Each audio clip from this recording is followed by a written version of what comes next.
Hello dear learners, आइए इस video में हम जेरेंड को स्टडी करें, क्योंकि पिछले वीडियो में हमने एक्चुअली पार्टिसिपल को स्टडी किया। आइए हम नॉन फाइनाइट की जो थर्ड जो वर्ब है that is gerund, GERUND, gerund, इसको स्टडी किया जाए। Gerund is an ING form of verb. ध्यान रखना है, जेरेंड क्या है? एक ING form of verb. Means ये ING, इसको जेरेंड को हम कैसे बनाते हैं? ING लगा करके, वर्ब की फर्स्ट फॉर्म यानी रूट फॉर्म में हम ING लगा करके जेरेंड को बनाते हैं। That has the function of noun and verb, जिसका फंक्शन किसका होता है? नाउन और वर्ब का। ये नाउन और वर्ब का फंक्शन, यानी कि नाउन प्लस वर्ब दोनों का ये फोर्स इसके अंदर होता है। दैट इज वाई, इसलिए जेरेंडियल नाउन और वर्बल नाउन, इसीलिए इसको हम क्या कहते हैं? जेरेंडियल नाउन कहते हैं या वर्ब नाउन कहते हैं। यानी कि जेरेंड को हम कैसे बनाते हैं? किसी वर्ब की एंड में, खासतौर पर root form of the verb, verb की रूट फॉर्म में जब हम ING ऐड कर देते हैं, रूट फॉर्म यानी कि फर्स्ट फॉर्म, तो वो जेरेंड बन जाती है। इसका फंक्शन, ये फंक्शन कैसे करती है? नाउन प्लस वर्ब जैसा। चूंकि ये होती है वो फंक्शन करती है नाउन जैसा, इस कारण हम इसे कहते हैं क्या? इसे हम कहते हैं जेरेंडियल नाउन, या इसे हम कहते हैं वर्ब नाउन। अब आइए देखिए इसका फंक्शन क्या होता है। Basic function, function position of gerund. पहला, सब्जेक्ट टू अ वर्ब। पहले ये किसी सेंटेंस का ये सब्जेक्ट हो सकती है या होती है, किसी वर्ब का, सॉरी कि यहाँ ये वर्ब है इज, इसका सब्जेक्ट कौन है? लाफिंग। हंसना इज गुड फॉर हेल्थ, हंसना सेहत के लिए अच्छा होता है। तो यहाँ हंसना वर्ड है, एक तरफ एक एक्शन को दिखा रहा, दूसरी तरफ ये काम किसकी तरह कर रहा? नाउन की तरह। ठीक है, ये नेम है एन एक्शन, एन एक्ट का। तो कह रहा laughing is good for health. तो यहां देखिए लाफिंग एक तरफ ये एक एक्शन दिखा रहा, दूसरी तरफ ये उस एक्शन को नाम भी दे रहा। तो क्या हो गया? जेरेंड हो गया। यहां ये सब्जेक्ट की तरह काम कर रहा है। अब देखिए ऑब्जेक्ट टू अ वर्ब, जब ये किसी मेन वर्ब के बाद आएगा तो ये किसकी तरह काम करेगा?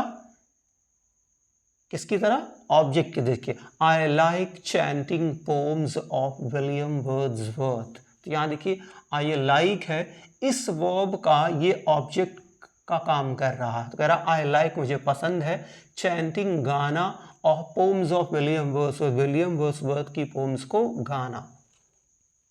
नेक्स्ट देखिए ऑब्जेक्ट टू अ प्रेपोजिशन, जब ये किसी प्रेपोजिशन के बाद आएगा तब ये उसका ऑब्जेक्ट हो जाएगा। देखिए ये ऑफ जो है, ऑफ जो प्रेपोजिशन है उसके बाद ये आ रहा है, तो ये इसका, इस प्रेपोजिशन का ऑब्जेक्ट हो गया। कह रहा है my dad was fond of acting and playing, मेरे डैड को एक्टिंग और प्लेइंग पसंद था। अब देखिए complement to a verb, complement to a verb, ध्यान रखिएगा जब भी वर्ब टू बी का यूज मेन वर्ब की तरह हो रहा है, यानी कि उसके बाद आने वाला जो वर्ड होता है वो कॉम्प्लीमेंट होता है। तो यदि वर्ब टू के बाद कोई ING form of the verb आ रही, यानी कि वहां पे वो जेरेंड है और उसका फंक्शन वहां क्या है? उसका कॉम्प्लीमेंट। कॉम्प्लीमेंट क्या होता है? That part of the sentence that completes the meaning. जैसे यहां देखिए calling name to someone is insulting, तो ये इंसल्टिंग यहां क्या कर रहा है? इस सेंटेंस की मीनिंग को पूरा कर रहा, और इंसल्टिंग बना किससे है? ING form of the verb से। फंक्शन किसकी तरह कर रहा है? नाउन की तरह। तो यहां पर ये क्या हो गया? इस वर्ब का, ये जो वर्ब इज है, इसका ये कॉम्प्लीमेंट हो गया। अब देखिए use of gerund in making compound nouns. Compound nouns कैसे नाउन्स होते हैं? ऐसे नाउन्स जो दो वर्ड्स से मिलकर के बनते हैं उन्हें हम कहते हैं कंपाउंड नाउन्स। तो ऐसे दो वर्ड जिसमें से एक जेरेंड हो और एक नाउन हो, दूसरा नाउन, और वो काम किसकी तरह करे? एक नाउन की तरह काम करे, उसे हम कहते हैं कंपाउंड नाउन। जैसे walking plus stick, walking stick.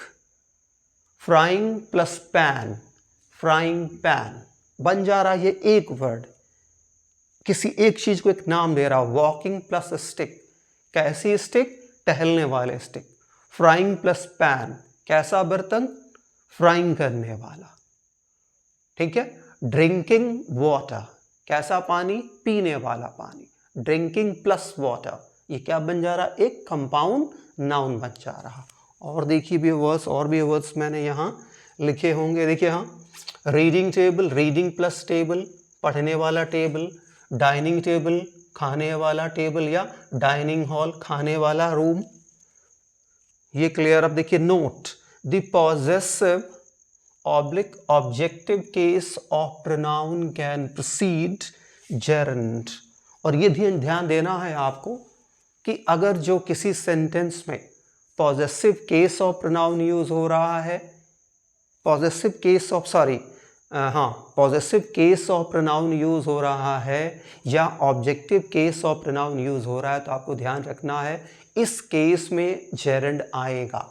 मतलब जेरंड आता है तो वो पॉजेसिव प्रोनाउन भी ले सकता है, पॉजेसिव एक्चुअली एडजेक्टिव भी ले सकता है। लेकिन आजकल जो कॉम्पिटिशन्स में वो सही किसको मानते हैं, पॉजेसिव एडजेक्टिव को ही सही मानते हैं, पॉजेसिव प्रोनाउन को दे टेक अंडर कंसिडरेशन। जैसे यहाँ देखिए एग्जाम्पल में, will you mind my going, क्या आप मेरे जाने को बुरा मानेंगे। So will you mind my going आप ज़्यादा प्रेफर करेंगे, इसी के साथ जाएंगे, मी गोइंग नहीं जाएंगे, will you mind me going नहीं सही मानेंगे। ये मान रहा कि ये ग्रामर कह रही कि ये भी सही है। रेन एंड मार्टिन की जो बुक है वो इन दोनों को सही मान रही, लेकिन कॉम्पिटिशन्स में मैंने नोटिस किया है कि इस तरह जब जेरंड का यूज़ होता है तो वो किसको सही मानते हैं कॉम्पिटिशन्स में एक्सपर्ट्स, उसमें वो पॉजेसिव एडजेक्टिव वाले यूज़ को ही वो सही मानते हैं। यानी कि will you mind my going ही सही मानेंगे। यहाँ पे देखिए, they insisted on my being present there, on my नहीं, ऑन माई को ही आप सही, ऑन माई के साथ ही जाएंगे, on my being present there, on me being present there को आप नहीं लेंगे। तो ये आपको ध्यान रखना है कि प्रोवाइडेड दैट सेंटेंस में क्या यूज़ हो रहा है, जेरंड यूज़ हो रहा है, उस जेरंड के पहले पॉजेसिव प्रोनाउन रखा जा रहा है, पॉजेसिव एडजेक्टिव आ रही, या पॉजेसिव एडजेक्टिव का यूज़ हो रहा है, या ऑब्जेक्टिव केस का यूज़ हो रहा है, तो आप ऑब्जेक्टिव को नहीं लेंगे, आप पॉजेसिव के साथ ही जाएंगे। जैसे यहाँ देखिए लिखिए, द पॉजेसिव या ऑब्जेक्टिव केस ऑफ प्रोनाउन, यानी कि पॉजेसिव और ऑब्जेक्टिव केस ऑफ प्रोनाउन में आप पॉजेसिव केस ऑफ प्रोनाउन के साथ ही जाएंगे। Why? Because the experts in the competitive examination go with possessive